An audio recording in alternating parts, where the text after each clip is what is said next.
ഒന്ന്, communist party എന്ന് പറയുന്നത് ഒരു രാജ്യത്ത് മാത്രമുള്ള പാർട്ടിയല്ല. ഈ അറബിക്കടലിൻ്റെ അറ്റത്തുനിന്ന് അറബിക്കടലിന് അക്കരയുണ്ടല്ലോ, അറബിക്കടലിനക്കരെ BJP ഉണ്ടാവില്ല, കമ്മ്യൂണിസ്റ്റ് പാർട്ടി ഉണ്ടാവും.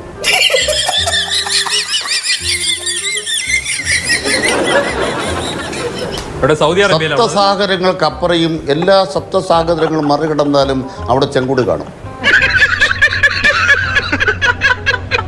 പൊട്ടന് ലോക പൊട്ടനാണ്. സൗദി അറേബ്യയിൽ കാണും. നിങ്ങൾ മനസ്സിലാക്കണം, കമ്മ്യൂണിസ്റ്റ് പാർട്ടി ഇല്ലാത്ത ലോകത്തെ ഒരു രാജ്യമില്ല, ഒരു ഭൂഖണ്ഡമില്ല. അറബിക്കടൽ വരെ കഴിഞ്ഞാൽ കമ്മ്യൂണിസ്റ്റ് പാർട്ടി ഇല്ലാന്ന്. ലോകത്ത് 82 കോടി ജനങ്ങളെ പട്ടിണിയിൽ നിന്ന് മോചിപ്പിച്ചത് കമ്മ്യൂണിസ്റ്റ് പാർട്ടിയാണ്.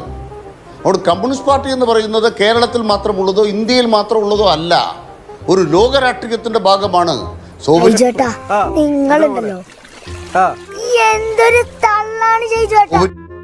കൊള്ളാത്ത ആളുകളൊക്കെ ഉണ്ട്, കൊള്ളാവുന്ന ആളുകളൊക്കെ ഉണ്ടല്ലോ. ആ ഷെമാ മുഹമ്മദ് കലസ് ആളുകളൊക്കെ ഉണ്ട്, കൊള്ളാവുന്ന ആളുകളൊക്കെ ഉണ്ടല്ലോ. ആ ഷെമാ മുഹമ്മദ് കലസ് ഇതൊക്കെ വന്ന് ചാനലിൽ അടികൂടി പോയെങ്കിൽ പോലും ഈ ഷെമ നല്ല രീതിയിൽ കാര്യങ്ങൾ പ്രസന്റ് ചെയ്യുന്ന, ഇംഗ്ലീഷ് ഹിന്ദിയൊക്കെ അറിയുന്ന ഒരു ലേഡിയാണ്. അമ്മാവിനെയൊക്കെ ഇട്ട് വർപ്പിക്കുന്ന ഞാൻ കണ്ടിട്ടുണ്ട് ദേശീയ ചാനൽ. ശ്രീത്തുമായിട്ട് മാത്രമാണ് പ്രശ്നം, കുറച്ച് പരിക്ക് പറ്റിയിട്ടുള്ളൂ. അപ്പം പിന്നെ അപ്പൊ അവരെ പക്ഷെ സീരിയസ് ആയിട്ട് പറയാനല്ലേ വേണ്ട കണ്ടാത്തോണ്ട സീരിയസ് ആയിട്ട് അവര് കൊള്ളാവുന്ന എനിക്ക് ഞാൻ അവരെ രാഷ്ട്രീയമായിട്ട് അവരോട്